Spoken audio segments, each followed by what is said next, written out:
Ladies and gentlemen, welcome to the Conspiracy Farm, where we don't start the conspiracies, we just add the water. And now, your host of the most state-of-the-art, most informed podcast on the interweb, I present to you Pat Miletich and Jeffrey Wilson. Ladies and gentlemen, are you ready for war?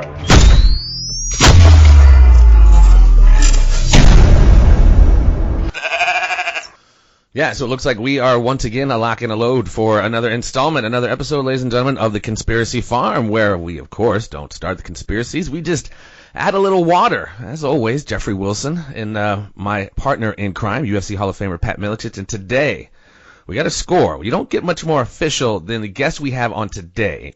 This gentleman has spent a lot, over 3 decades serving his country in the capacity of with the Federal Bureau of Investigations.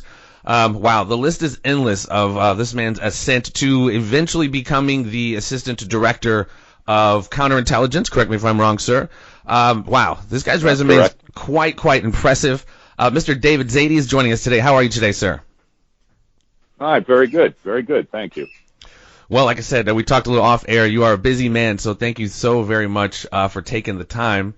Coming out of Massachusetts, it looks like you got your degree from St. Michael's College in Vermont. You're an East Coast guy. What pushed you in the direction of law enforcement and getting into the FBI? Well, at the time I was teaching chemistry and getting a master's in chemistry and coaching basketball, and I became interested in the FBI, and I actually entered into the FBI under what was then known as the science program.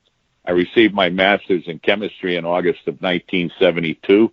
I came into the FBI in September of 1972, and I can honestly say I haven't seen a test tube since. I mean, actually now, of course, the FBI is with their forensic. We have a huge forensic lab. The FBI hires PhDs who are researchers in DNA expertise and things of that sort. So even though there are still some agents who are involved in the science program, it has greatly evolved into an extremely professional forensic science program. But that's how I entered into the FBI, and I got into it with that master's in chemistry, and it's been a great ride ever since for 34 years in the Bureau, and 2 of those years I spent at the the CIA, in charge of their counterintelligence group and deputy director of their counterintelligence center. And later on, President Bush appointed me to be the national counterintelligence executive. And then after 9/11, I became the assistant director of counterintelligence as the Bureau tried to remake itself in national security and trying to push itself forward in order to have a world-class operation in fighting both intelligence operations but also terrorism. So how did things switch from chemistry and forensics into counterintelligence for you? How did that go about? Well, that's a great question because when all future agents go down to Quantico, now it's about 20 weeks of training, and from there you branch out into your so-called areas of expertise. But in the beginning of my career, we all have what we call a first office that you go to. And in my case, it was Mobile, Alabama, which was very interesting coming from Massachusetts. I always thought that Alabama was a football team. I didn't realize I was going to be stationed down there. But it was a great experience. And what you normally do, I was assigned to criminal investigations for the most part, organized crime, violent crime, and so on, to get your feet wet, if you will, to work with experienced agents and to move on from there. And then my second office was Washington Field Office, where I was a street agent, and it was there that I was eventually assigned to work counterintelligence. I started off working against the East Germans, but then most of my career switched over to work against what was then the Soviet Union, the KGB, and from that point on, that was my primary focus. Although when I was assigned to San Francisco, I was there for 12 years, eventually became the assistant director for counterintelligence and terrorism. But along the way, I supervised 2 violent crime squads, one in San Jose, one in San Francisco. And then I had organized Vietnamese crime in San Jose. And this was after the wall had come down in 1989. And we had a little switch in focus from counterintelligence, but of course, eventually worked our way back into it. And the other particular assignments I had, I mentioned. as we realize that the threats, if anything, were getting greater. And I would say now we even face greater threats from both terrorism and the counterintelligence perspective than we ever faced during those years. Right. So when you talk about counterintelligence, that's, you're a spy hunter, or you were a spy hunter essentially, correct? Well, that's one way of looking at it. That's exactly right. Whether it's Bob Hansen or Aldrich Ames or the Walker spy case or things of that sort, those are the type of things we're going after. But the work of counterintelligence is much more detailed and elaborate than just catching spies, although that is a primary responsibility of the FBI, is to weed out and find those Americans who are traitors to the United States and would give away our secrets. But, when we first started out working against, say, just the Russians, it was a very symmetrical threat. So you knew exactly who the enemy was, what they were coming after, usually classified information, military, economic, and political. But the world changed as we moved forward, and of course now we have what we call, or I would call, an asymmetrical threat. And let's stick with counterintelligence. Now we're dealing with multiple countries, China, Russia, even some of our allies, who not only try to steal our classified information, but are more importantly now going after intellectual and proprietary information, which is the core of what all of our economy is based on. All of our vertical markets are based on that. So we have the Chinese, or we have the Russians, or we have others trying to come after our corporations, steal their intellectual and proprietary information, and get a leg up in the economic wars around the world. And I'd say the United States probably loses $30 billion a year, and from that particular threat, while at the same time the threat of espionage is still there. But more importantly, all of our adversaries now use what I call multiple collection redundant platforms. They don't just use their intelligence officers anymore. They don't just use their collection platforms of embassies and consulates, but they now come after us using visitors, scientists, researchers, business partnerships, any platform they can see that can get them access to the type of information they're looking for. That's very... Wow, so much going on there. When going back to spy hunting, as Jeffrey put it, how would you troll for them? I mean, is that a lot of electronic? Is it could it be classified as entrapment almost? No. I mean, what usually happens? I mean, if there's a variety of ways of looking for spies or penetrations within the government. Usually there are indicators out there. For example, some of them are very, very prominent. We knew during the Aldrich Ames, Bob Hansen particular period, we were losing assets and sources that we had. Operations were being wrapped up. So that when you start evaluating what's going on, you go, uh-oh, we might have a mole here, or somebody within the intelligence community, or somebody within a particular industry. For example, if a corporation has lost its intellectual and proprietary, and now they have competitors that are beating them to death, if you will, in the marketplace.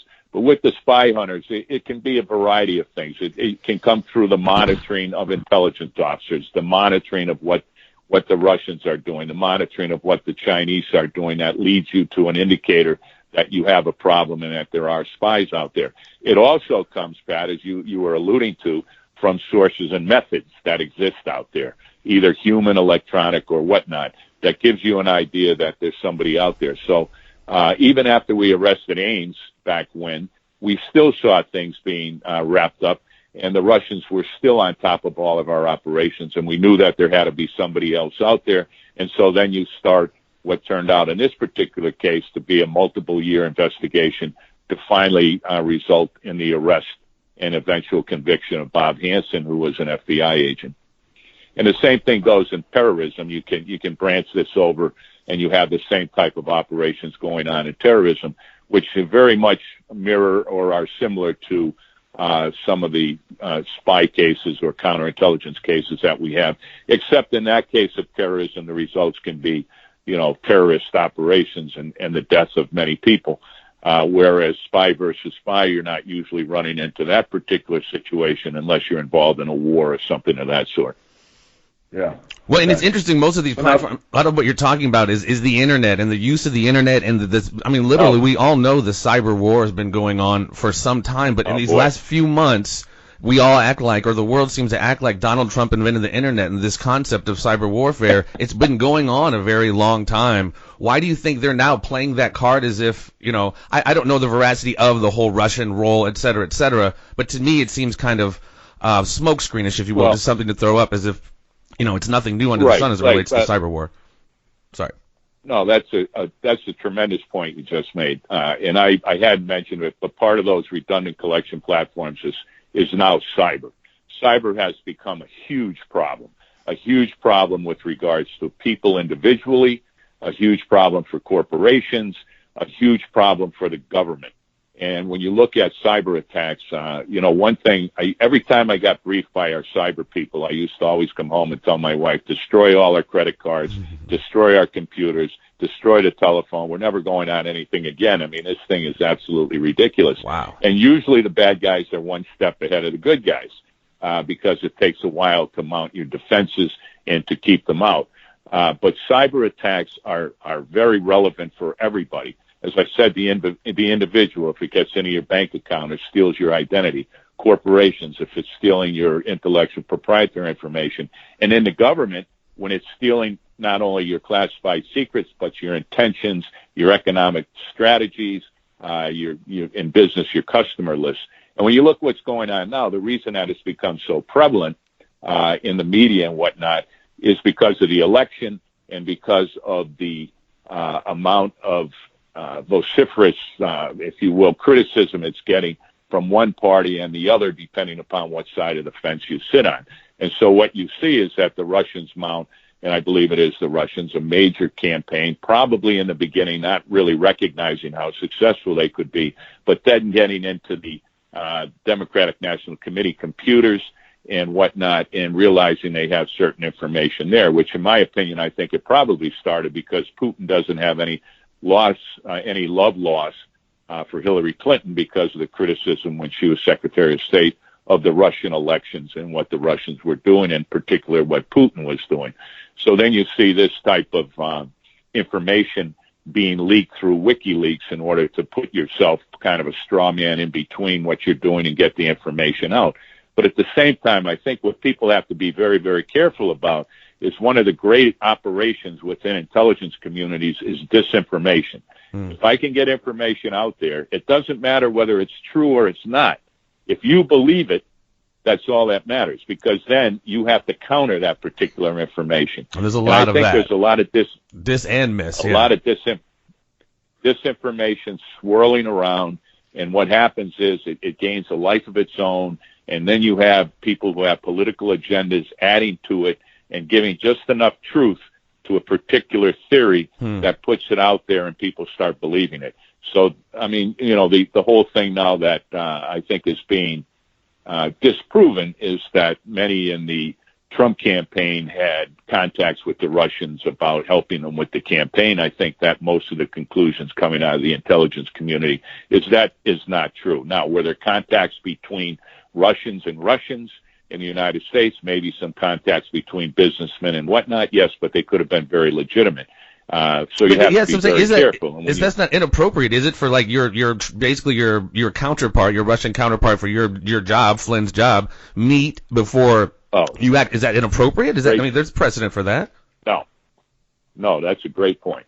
I would put it this way: there are probably many KGB officers, which are now FSB officers, that are receiving incentive awards and bonuses for a job well done. I mean, disinformation campaigns are run by all intelligence services around the world. The United States is engaged in disinformation in certain areas, if you will, or political campaigns or whatnot with regards to coups. I mean, usually, we look at it as we're on the side of right and might, and that kind of justifies some of the things that we do. So, and we usually are. We usually have the moral high ground. But you're absolutely right. Operations of this sort are conducted by intelligence services around the world. It's not unique to the Russians. It's not unique to the United States or the Chinese or the Israelis or the French or the English or whoever. These are operations that are run. Now, the problem here is you're interfering with the democratic process of elections within the United States, and there does come a point when you sort of step over the line of where you should be acting. And you're interfering in by conversations when we go back to the Russians, and I don't doubt that they had some hand in some of it, but some intel folks were saying that I've talked to that they believe that there were patriots within our intel community who were releasing some of the information on Hillary Clinton also, just because they feared so much what potentially could happen if she were to get in office. Yeah, well, see, that's the dilemma with starting to look at sources and where information is coming from, or what people believe when you don't have facts. All of the people within the intelligence community, the CIA, I spent 2 years there. I have many friends there. They're outstanding individuals, men and women who put their lives on the line daily, particularly in the CIA around the world, in operations that you're never, ever going to hear about. Now, when you move up the ladder of the chain of command, if you will, and you get into certain positions, there can be people at the higher levels, as I would put it, who have political agendas one way or the other. And that's where all these sort of sources and little bits and pieces of information start to leak out, where people are trying to satisfy their own political agenda rather than looking at the good of what the whole is out there. And so they become the point of focus within their own minds of that they know better than the government or whatever. Now, we're not talking about leaks about corruption or things of that sort. We're talking about political leaks for a political agenda. Right. And those are dangerous. Well, you may have just answered my question. So one thing we talk about on the show, and it frustrates the heck out of me, sir, is oftentimes the lack of accountability, or when it is applied, it seems very selective. Like you have your Pollards, your Hansons, your Aldrich Ameses. Maybe there weren't big enough fish, but like you have, and this isn't a political thing for me, it really is just a right and wrong law and order thing. You have Hillary Clinton literally having been proven, divulged negligently classified information, but nothing happens to her. Is that what you were speaking to? Like people at the top have their own political agendas and will protect her, even though she has pretty much broken the law. Well, we get into it. Obviously, it's a very political environment and a very political situation that the FBI was heavily involved in the investigation of the servers and whatnot that she had put in place. So from my perspective, I'll be perfectly clear. There's no legitimate way that you should establish your own servers that can handle, forget classified, just government information that can itself be proprietary, and then get into putting classified information on it, which again adds to the dilemma of having that. So first of all, there are many administrative rules and regulations violated in that particular process.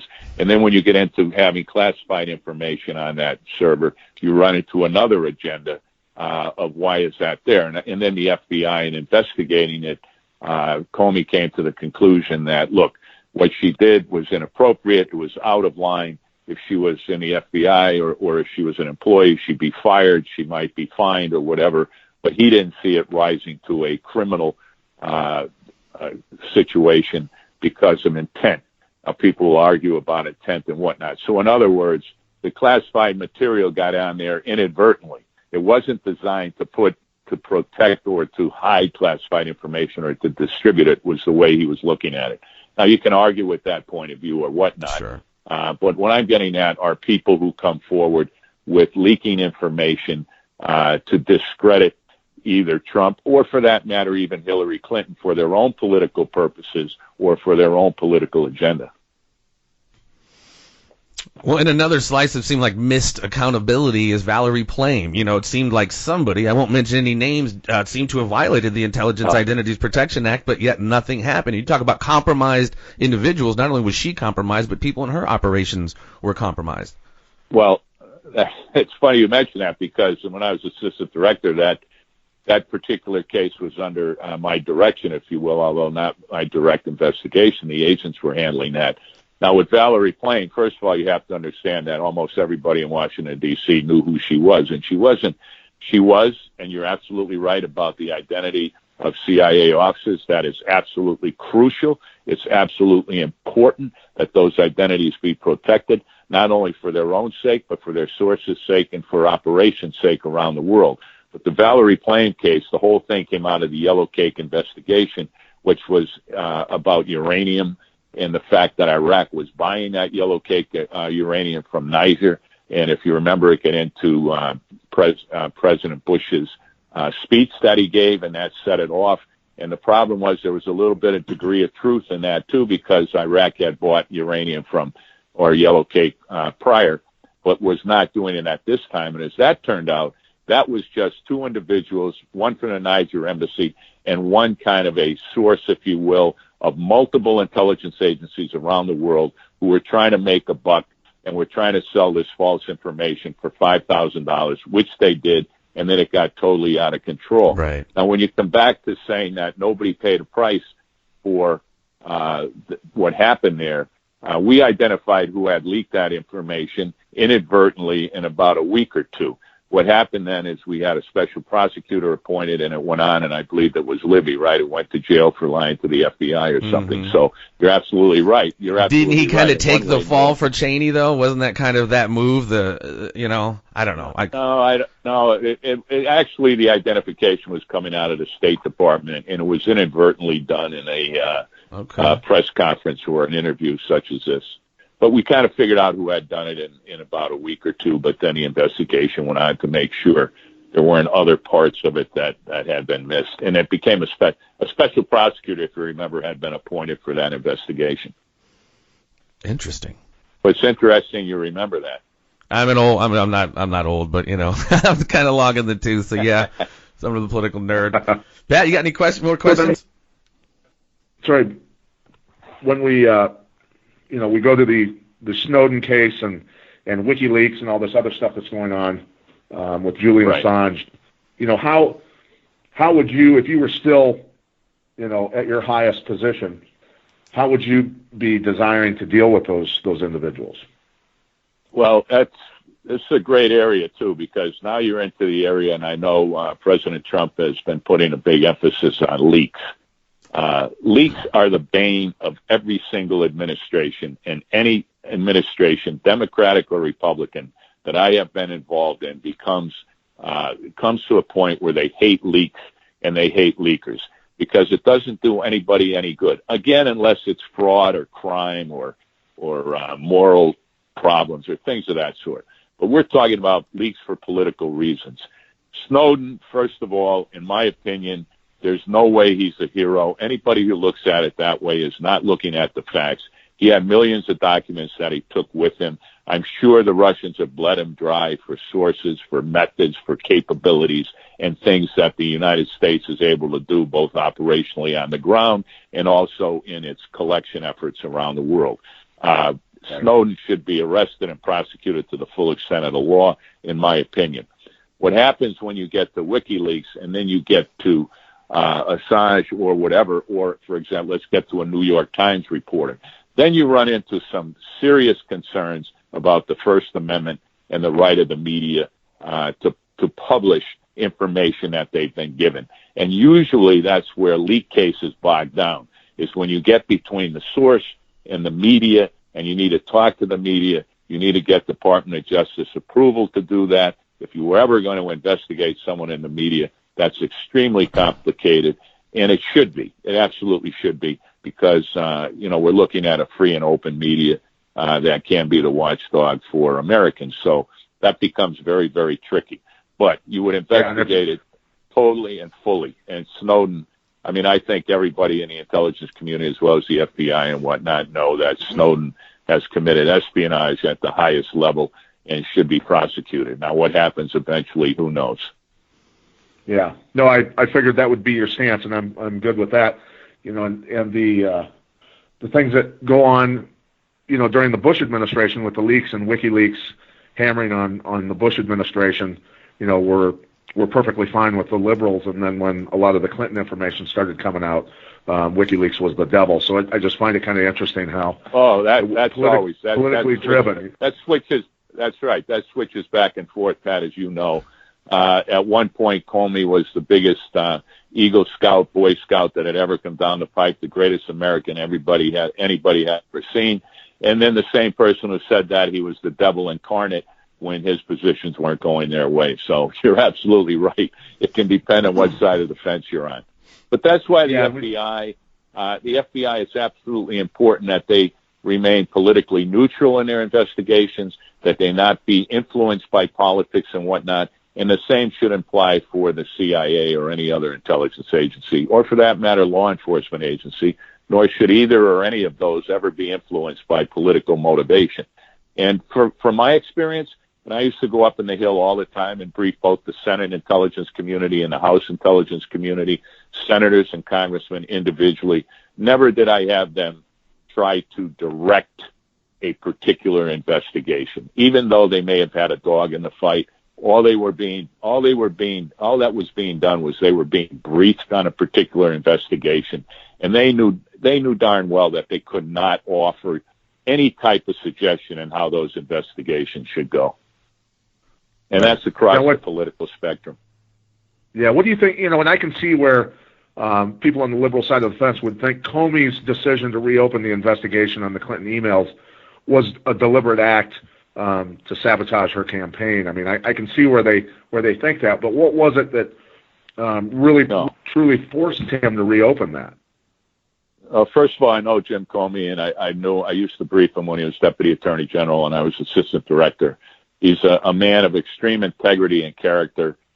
He's honest as the day is long, and whatever his motivations are, they're not political. What he had done is he had told Congress that if that investigation should reopen, or if they had other information that they were going to look at, or that agents were involved in investigating, that he promised them that he would let him know. Unfortunately, with the timing of it, and then, of course, the timing of it being wrapped up so fast because of the analysis of those emails and saying that they're very similar to what were on the other servers, there's nothing new here, all pointed in a direction where it gave anybody the type of material where they could say, oh, he's trying to influence the election or whatnot. From my opinion, and my opinion only, Jim Comey is not that type of person, nor in any way do I think he was trying to influence the election. He was trying to do what he had promised he would do. He was trying to maintain his integrity. Now, there's a lot of people who would say, well, it was too close to the election. None of that should have been done, and that's all open for debate. Right. Go ahead, Jeff. You got some more questions? Yeah, absolutely. Well, obviously, your reign in the FBI, it's been various capacities throughout a long period of time. Somebody's story who I have found very, very fascinating, and you have to know who this person is. She used to work for, I believe, the FBI or the NSA. Her name is Sibel Edmonds. You familiar with her? No, I'm not. You better remind me. She's quote unquote, I guess. She was fired not too long after 9/11. She was like a FBI translator to some extent. I guess she became what they call a whistleblower. She got gagged for several years. Essentially, she had uncovered, coming out of the Cold War and stuff. You were familiar with Operation Gladio, which she is contending now is there is a Gladio B. A new phase of that, utilizing some of our allies to fund and facilitate terror. And one gentleman she speaks of that we pretty much, under the Clinton administration, got out of Turkey, a gentleman by the name of Fethullah Gulen. He lives in, I believe, Pennsylvania, runs charter schools all over the world, sits on this like $20 billion foundation, and he's like a main person supposedly facilitating these madrasas and some of these terror organizations. If you don't know who Sibel is, I guess I can't really ask you an opinion on that. But what are your opinions on that Gladio B that she contends exists? Well, I don't know. I mean, I really don't. To tell you the truth, that would be more in line with those who are involved with terrorism on a day-to-day basis, which was not my forte, although terrorism crossed over into my division quite a bit, and we had tremendous knowledge about terrorist operations. But in that particular case, I'd just be offering an opinion that I wouldn't be that comfortable with. Sure. Well, yeah, some of the stuff she had said, like through the American-Turkish Council, she had been approached about being a spy, and that's kind of what they do in other countries, which are allies. Obviously, approach certain Congress senators about being spies, etc. Some of them do get compromised. Well, that's true. Yeah, that's all true. Now, I mean, every country is trying to develop human sources. I mean, if you look at it, if you really want to know what's going on, you have to have human sources. I mean, that's the basis of some of the best intelligence we can get. Now, of course, your counterintelligence programs take advantage of that and try to send double agents against you to give you disinformation or to give you false information or to lead you in the wrong directions of where you should be going. But there isn't an intelligence service in the world, including the Turks or anybody else, who doesn't try to recruit human sources. And the higher up you can get those sources, the better. Or sometimes it's not how high up you are, but it's what type of information you have access to. For example, with the Walker spy ring, they had access to the codes that the Navy was using for their encryption and for their communication systems.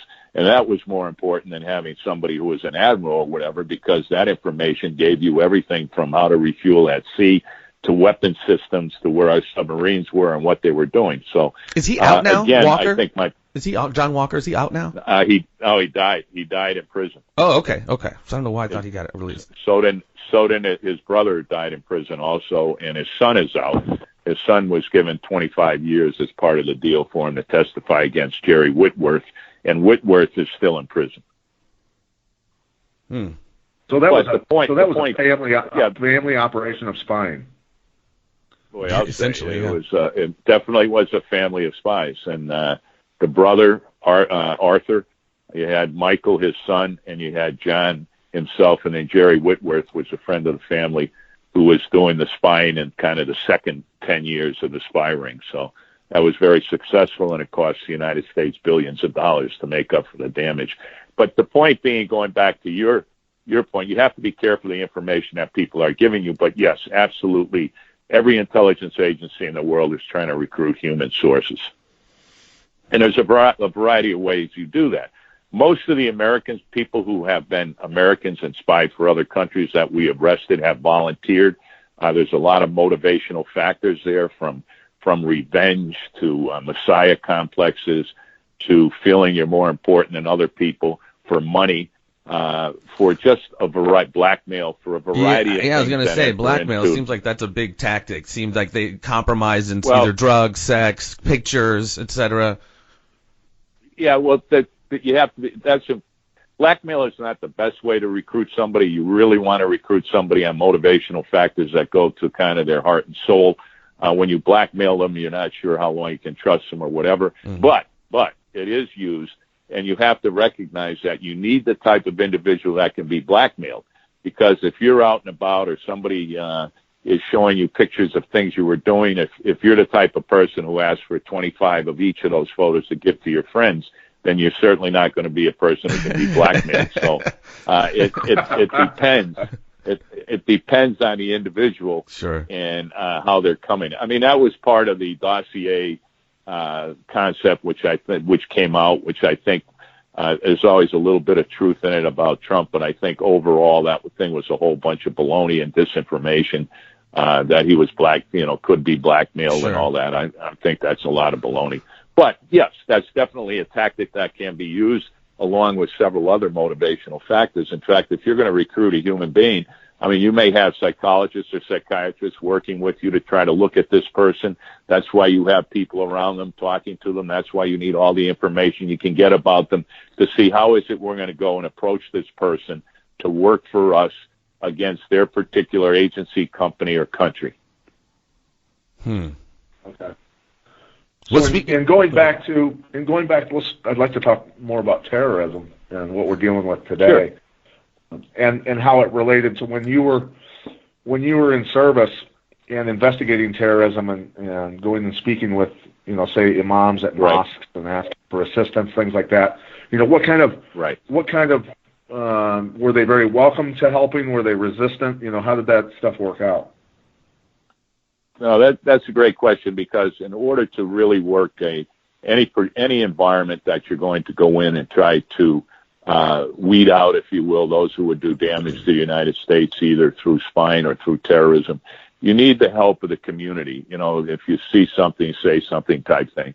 In order to do that, you have to win their confidence. And I can remember when I was in San Francisco, having the representatives of the Muslim community come into our office and sit down with all of our agents and to discuss with us their concerns about what we were doing or how we were doing it, and to help us understand what their fears, what they thought, where we were being prejudiced or whatever, in order that we could approach them and their community in the best way possible without appearing to be a threat.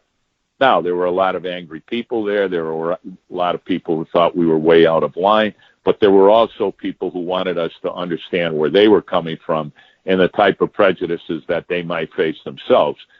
So I remember they gave all the agents a test, which was rather interesting, and the test had 50 questions, and they were all, you had to identify the particular quote that either this quote or this story came from the New Testament, the Bible, the Old Testament, or the Quran.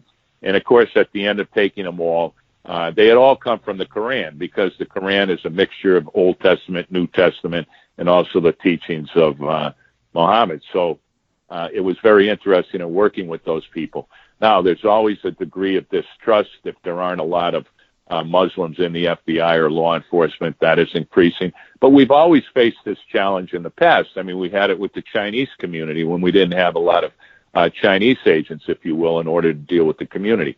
So you have to gain that trust. That's a key component of doing it.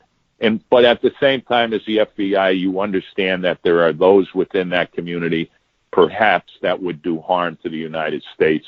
There are those who would preach violence or whatnot.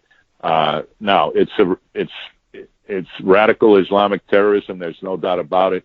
But those are people who have co-opted, if you will, the religion, the Muslim religion, for their own purposes, and literally interpret things in the Quran to an extent that no one else would do. And out of that, we get ISIS, and we get Al-Qaeda, and we get all of these hate groups that want to do damage to the United States because of their interpretation of what that Quran says.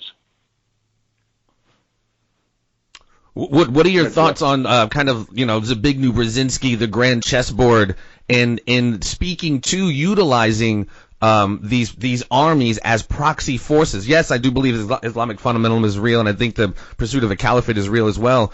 But aren't we seeing certain states like Saudi Arabia, Qatar, Pakistan, Israel, even rumors of the United States, facilitating this for their own political end, i.e., mujahideen against the Russians and Afghanistan, etc.? Well, your enemy is my friend too. That type your of enemy thing. My enemy is my friend. Yeah, absolutely. Yeah, right. I mean, but who we support? Well, in Afghanistan, when we were supporting them against the Russians, and then of course the Taliban becomes a problem with 9/11 and after 9/11, and using some of our own weapons against us. But at the same time, we're back in there recruiting. This is back for the first time after 9/11 into Afghanistan, and we're recruiting various Taliban tribes in order to fight with us out of the north and whatnot, and to move Al-Qaeda out of there, or the Taliban and whatnot. So then the whole thing becomes kind of circular in a way, like you're saying, that you use certain group, or you're supporting certain factions within Syria, or you're supporting certain factions that are in line with your political goals and your political philosophies with regards to that particular country or region. And that's something that's been going on forever and ever. I mean, that's, that was part of the Cold War. I mean, there were countries around the world, which I remember very distinctly, that when the walls came down, they almost went into total economic meltdown in certain countries, because both the Russians and the United States didn't care about them anymore, if you will, because both of us were out of there, or we weren't trying to counter the Russians in a particular country. So we were supporting the country in order to keep the spread of communism from getting into that particular country, or from the Russians getting a foothold or whatnot, and they were doing the same thing. So, yes, I mean, I think you're right. I don't know how conspiratorial it gets, but I think overall there are always certain factions that are supported in order to maintain a certain political agenda throughout the world. Well, and it seems like where we're at fulfills Wesley Clark. General Wesley Clark had a statement. It's been several years. I forget what it was, Pat or David. It was 5 countries in 7 years, or vice versa. Like, we pretty much knocked off pretty much most of those, except for, I believe, Lebanon and Iran. Is it not fulfilling kind of an agenda that was already set out, or is it as organic as they're making it appear? I think it's organic and changing, and in my opinion, and I think what you're looking at, of course, the destabilization of the Middle East by, you have obviously whether you're Sunni, Shia, you've got that issue. Then you've got ISIS, who is an advanced stage of Al Qaeda, and they may not like each other. Then you have the hatred of one country to the next. You've got Pakistan there in the middle of all of this, which is a country that's having issues with, and they have nuclear bombs. And then you have, what happened in Iraq. And then you have Iran, and as they push out their influence throughout the Middle East, being countered by the Saudis. And it becomes, as I said, I think the threats today are greater than we ever saw during the old Cold War days, where it was very symmetrical. Mm-hmm. Now we have China, of course. You can add to that in the South China Sea and whatnot. You've got Russia, who's creating problems, in the Ukraine, and have their own philosophy about the world and that sort of thing. So China just put SAMs on those bases. They put surface air missiles on those bases that they weren't supposed to do. You just go out, and if you need a base, you build an island, which I think is kind of significant, and then you claim it as your territory. So, I mean, that's going to become a big issue, and it's always a hot spot because, you could have fishermen. You got North Korea now, and no matter, during the Cold War, no matter how serious things got, you always believed you were dealing with rational human beings who recognized that the use of nuclear weapons was not a thing that was favorable to anybody, right, and that it could result in just total annihilation, one country to the other and vice versa. But now we have people that you're suspect about what their thinking is. How stable is the government of North Korea? How stable are those who talk in Iran about destroying Israel, and that the great Armageddon is coming and that sort of thing? Although Iran, if you go back to Persia, is very stable, influential, educated populace. So it's interesting what's going on there. Well, you got Kim Jong-un taking out his brother Kim Jong-nam down in Malaysia, which was an interesting little hit caught on video, and then they go in and try to take his body, and come to find out they use some kind of VX, some kind of liquid VX nerve agent to take him out. It's crazy. And painted on the hands of women or something. So, I mean, what are your thoughts on that? People I don't. What do you? I mean, you talk about unstable North Korea. It's outrageous. Yeah, it's ridiculous. You run around poisoning people. Of course, Putin's accused of doing that for political opponents and also media types and whatnot. And it's outrageous. I mean, it makes no sense whatsoever. But that's my point. You're dealing with people who are not necessarily thinking rationally. Altogether there. And then if you give them nuclear weapons on top of it, it creates a big problem that you have to deal with. And then it becomes necessary to have you have to have allies, and you need the help of the Chinese. And so the world becomes, it's a situation where everybody's greatly intertwined with each other, and we still have our own agendas and our own things that we're interested in. So, but it's like I think we're hearing now, peace through force or peace through our military. The stronger it is, the better. Hopefully never having to use our military, which is, I think everybody would appreciate. Well, I think our last show I mentioned to Pat, and I asked, because of that interdependency we all have, is that the big, huge deterrent for the big war? There might be your small skirmishes, but, I mean, have we got kind of to the point where we're so interdependent, where we're not mutually assured destruction is not so assured? Yeah, isn't that a great point you make? I mean, that I always think that how in this day and age can we possibly have environments where we would have wars or we would have that type of stuff. We all know the realities of the world and what's going on. And we know in the concepts of globalization, which you're never going to put that toothpaste back in the tube. I mean, we are intertwined throughout the world. But at the same time, we have our own interests to protect. I think that's one of the themes of President Trump. Yes, we can have trade deals, but they have to be in the interests of both parties and that sort of thing. But globalization is not going to go away. And you're right. The more entwined we become, more or less, it kind of says, why in the heck would we ever go to war with China, for example, or Russia, when we're so dependent upon one another economically, if nothing else, in order to sustain the type of growth that we want within our own population. So And I think in the long run, that's where it goes. Unfortunately, for example, I remember, you probably remember reading The World is Flat and whatnot, and the great concept of globalization, and that's fine. But what's forgotten in there is nationalism and religion, which are two strong motivating factors that drive certain groups around the world. Yeah. Not always in a positive direction. What are your thoughts? I mean, like you said, it's developing, and I'm quite startled, quite frankly, the last, 2 months, just the kind of the repeated death after death of Russian diplomats. You had the one in Turkey. You had the UN's ambassador to Russia the other day, pretty prominent guy, and then a couple lower-level guys found in some apartment somewhere. What is going on? Is the covert war taking place right before our eyes? And they're, what's happening? Well, I think most of those deaths were probably natural. I mean, they were heart attacks or whatever. To get into each situation, you'd have to look at, what is it a person that Putin would find not to be in his best interest or something like that. But I think most of the diplomatic types that have died were probably of natural causes. Well, the gentleman who was shot in Ankara. Too much vodka. Yeah, I mean, and they do have the best vodka in the world. I mean, as you talk about the world changes, in my last couple of years as assistant director, we had Christmas dinner at the Russian embassy, which was tremendous, and some of the best vodka I ever tasted that the Russians could provide. But the world changes in that regard. But yeah, I mean, I think most of them, if you're shot, obviously it wasn't a heart attack, and then you have to look at the motivation behind that. Putin exists, and he has the KGB, which is now, as I said, the FSB and the SVR, which he recognizes is extremely important for him to stay in power and are one of the pillars that hold him up. And he was an FSB officer. He was in charge of the FSB in Moscow and that, so he knows the power that agency can bring to him and help him stay in power.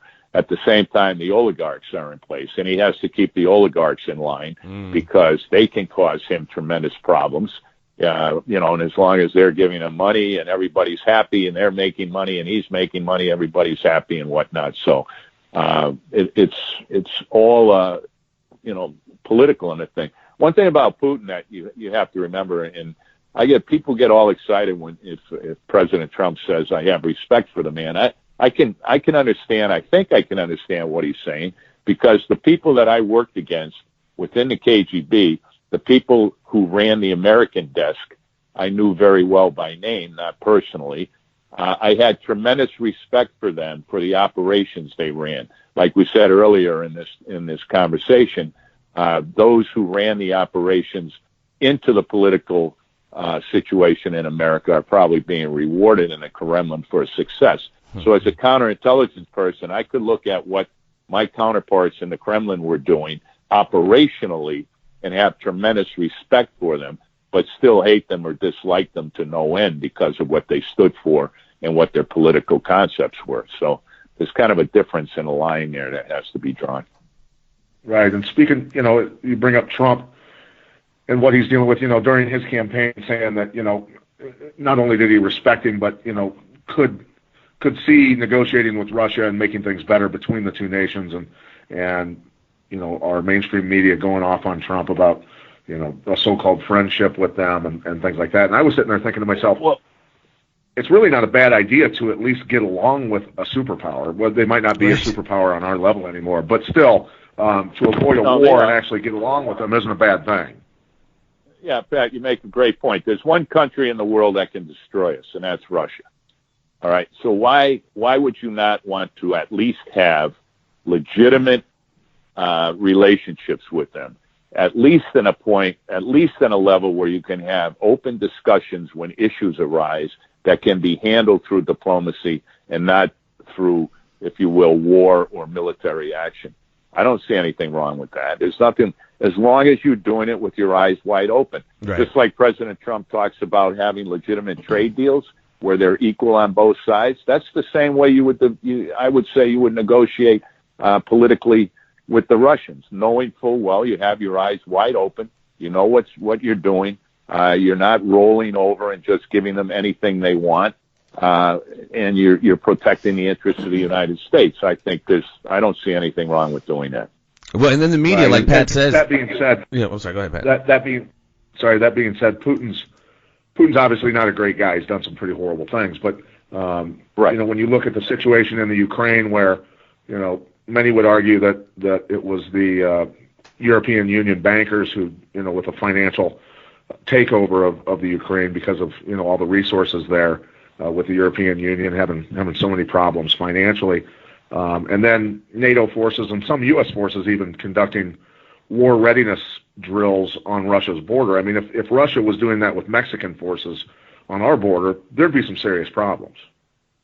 Yeah, I mean, that's another good point. Sometimes when you look at situations, and I know our diplomats do it and they do it well, is you have to look at things through the eyes of the other person.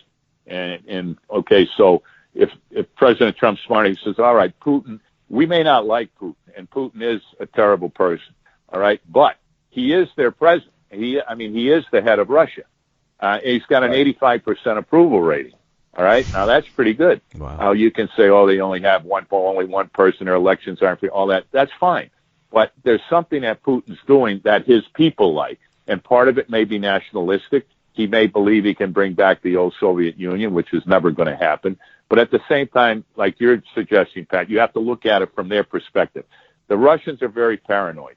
They believe, they'll probably believe to this day that we're still going to invade them coming over the plains from Germany and whatnot, and that's going to happen, and that's something they have to be concerned about. So from their perspective, now I'm not saying this is right, when they see a NATO encroachment or missile systems being put in place in Poland or whatever, from their perspective, they see that as a threat.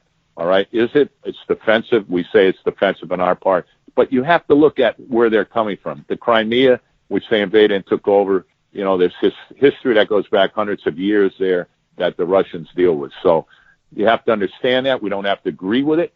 We don't have to agree with anything Putin does. But I think you have to understand where he's coming from if you're going to deal with it in a very effective way.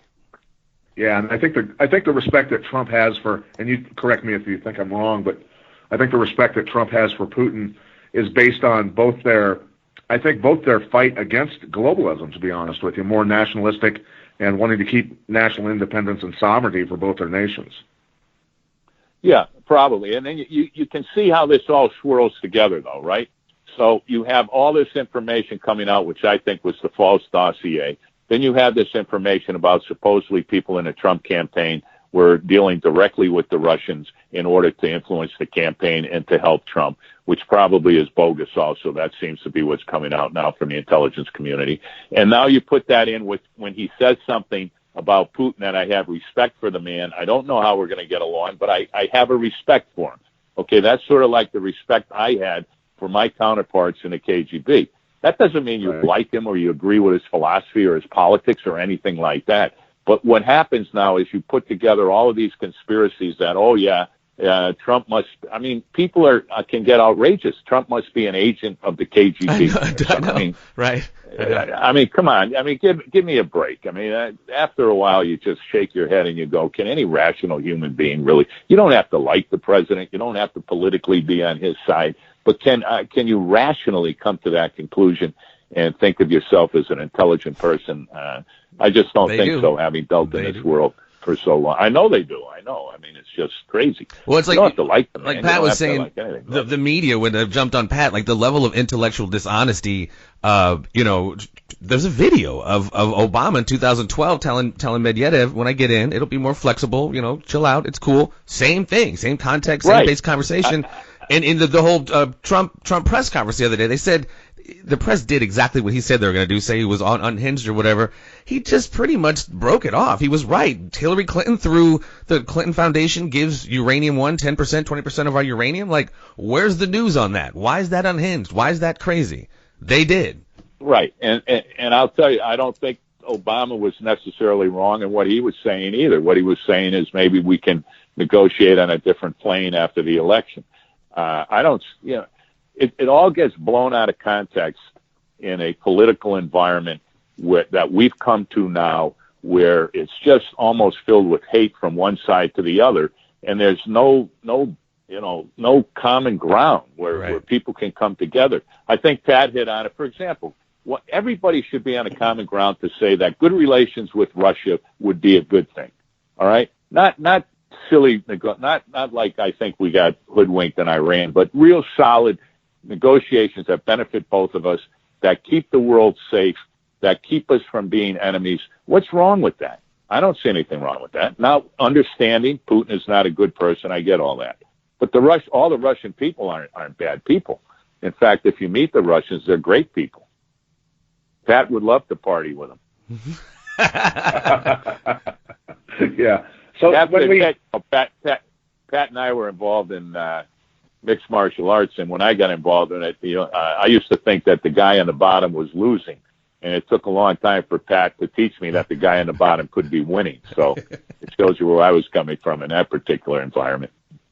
Well, we had a lot of fun, I know that. But, when you bring up Obama, now we're getting, and we won't keep you too much longer. I know you're a busy guy, but, Soros comes up, with his funding of MoveOn.org and a lot of other organizations, left-wing organizations, a lot of bussing in demonstrators that end up causing problems and burning buildings and doing things. And now Obama's own website has his bearing his own name, and then also the OFA, which is Organized for Action, which has been training people to go to all these town halls and scream down all of our politicians who are going home to meet with their constituents and things, and this shadow government talk, which obviously there's leaks coming out early in Trump's administration. Are these leftovers from Obama's administration doing this stuff? There's a lot of chaos being caused on purpose, and I guess my question is, with these people doing this stuff deliberately and wreaking havoc in our country, I mean, can a guy like Soros eventually be charged if this stuff is true and having his assets frozen, things like that? No, I mean, you get into the political environment and you have to look for particular violations of the law that somebody would commit. And when you get into political influence and that sort of thing, I think it becomes very difficult to do that. The whole thing, I mean, what you're hitting on now here is, and it might go to both sides of the aisle, that the political discourse has become so outrageous between groups. I mean, you can't sit down and seeing these things when congressmen are going back to their districts and 100 people come in and they're ranting and raving and screaming and hollering. I mean, if you have legitimate issues, you can't sit there and raise your hand and ask the politician or your representative to give you an honest answer about a concern you have, whether you're a Democrat or a Republican. And instead, we're getting to the point where we see basically anarchists out there, and whether it's Berkeley or I was at the inauguration, and you have demonstrators that are breaking windows and dressed in black, and if they're true anarchists, they don't believe in anything except total destruction and chaos. And unfortunately, we've gotten to the point where this is what's being pushed out. It's not political discourse that's professional and intelligent and reasonable and that benefits the United States. It becomes what I think it is it's a quest for power and maintaining power. And it has nothing to do with the good of people or the American people or the great political establishments that we have or dialogue that we can have.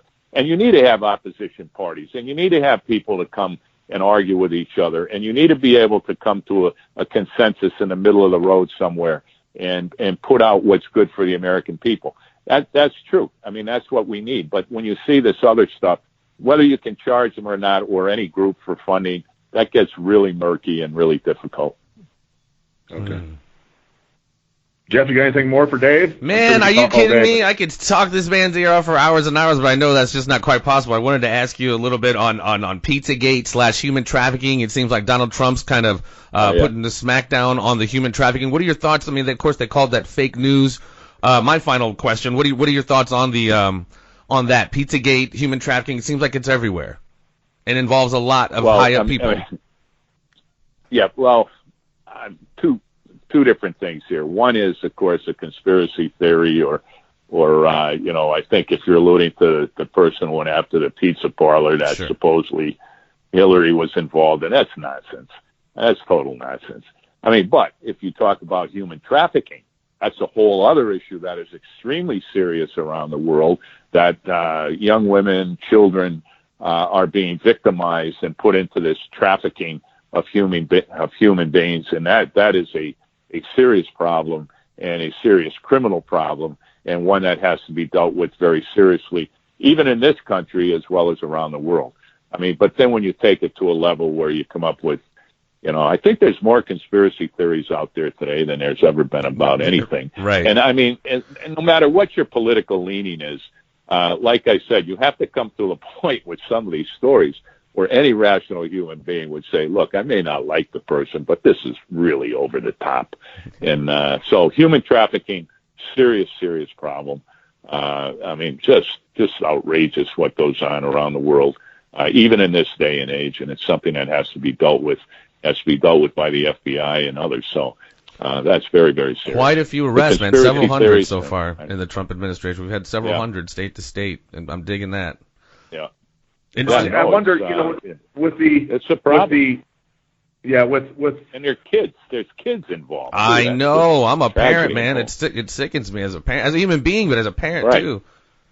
No, absolutely. Absolutely. With any correlation between, it just seemed the timing of it with Anthony Weiner's laptop being seized, things like that, and then all of a sudden hundreds of arrests going on everywhere. Not that long afterward, you wonder if there's any correlation there. And then also, I don't believe Hillary was involved in any of this child trafficking or any of this stuff. But I do find it interesting that Bill Clinton spent, 20-some flights to Jeffrey Epstein's island on the Lolita Express, which is a little intriguing to me. Not to mention the Yeah, Podesta no, it is. emails. I'll leave it. I'll give you that. It's intriguing. But I don't have any insight. I don't have any factual information on that. Right. But Okay. I'll just add a final thing on human trafficking. When I had a violent crime squad in San Francisco, we had crimes against children. And what you see going on is just some of the worst of the worst, and how people can deal in that environment is way beyond me. These are people who definitely should be locked up for the rest of their life for the things they do to children. It's just mind-boggling. Total perversion. Agree. My final question, and I'm going to let you slide, Pat, unless you have another one. How on point are the Bourne movies? Or off point are the Bourne movies? Are there treadstones out there, sir? Are there Operation Treadstone? First of all, I love the Bourne movies. I think that, are there treadstones out there? There are operations everywhere around the world, but whether or not they're rogue operations, that I would disagree with. Little groups within the CIA or wherever that run their own little operations, no. But are there high-end operations that go to amazing things around the world? Yes. Wow. That's cool. Good stuff. I don't have any more questions. We've kept him for an hour. Absolutely. I think it's been a great, entertaining hour. Very informational. Man, ladies and gentlemen, 30-plus years as a special agent for the Federal Bureau of Investigations. Thank you, so much for your service, sir. And again, taking so much time for this interview, Mr. David Szady, ladies and gentlemen. Thanks, Dave. All right, my pleasure. Thank you, gentlemen. Stay tuned, ladies and gentlemen. There will be more.